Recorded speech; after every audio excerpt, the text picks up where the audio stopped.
మా అన్నకి ఈ రోజు చిన్న యాక్సిడెంట్ జరిగింది గురు. అది ఎలా జరిగిందో చెప్తాను, వీడియో లాస్ట్ వరకు చూడండి. మా వదిన్ని తీసుకెళ్లి రైల్వే స్టేషన్ దగ్గర వదిలేసి ఇంటికి తిరిగి వస్తుంటే మా అమ్మ ఫోన్ చేసింది. ఆ ఫోన్ తీసి చెవులో పెట్టుకోగానే మా అమ్మ అన్నకి యాక్సిడెంట్ అయిందిరా అని చెప్పింది గురు. నాకైతే కాళ్ళు చేతులు వణికిపోయే, గుండె వందల కొట్టుకునేసింది గురు.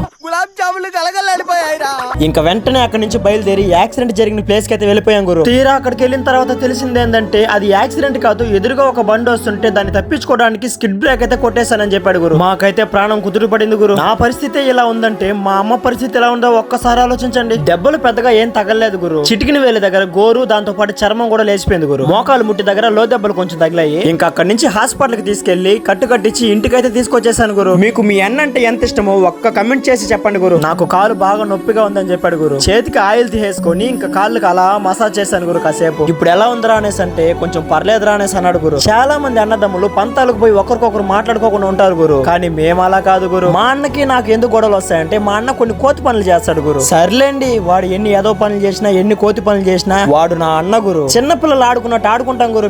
మేమిద్దరమే కాకుండా మా అమ్మతో కూడా కలిసి ఆడుకుంటాం గురు కాసేపు అలా. మా అన్నకి నేనంటే ప్రాణం గురు. చిన్న చిన్న గొడవల కోసం ఎందుకు గురు కొట్టుకొని చేస్తారు? బతికున్నప్పుడే కదా గురు ఈ ప్రేమలు అవన్నీ. పోయాక ఏం మిగులుతుంది గురు? ఫోటోలు తప్ప. అన్నదమ్ములు కలిసి ఉంటే చూడడానికి చాలా అందంగా ఉంటది గురు. కలిసి ఉండండి గురు, బాగుంటది. కామెంట్ చేయడం మాత్రం మర్చిపోవద్దు గురు. మీ అన్న కోసం ఒక్క కమెంట్ చేయలేరా? Okay, bye bye, Tata.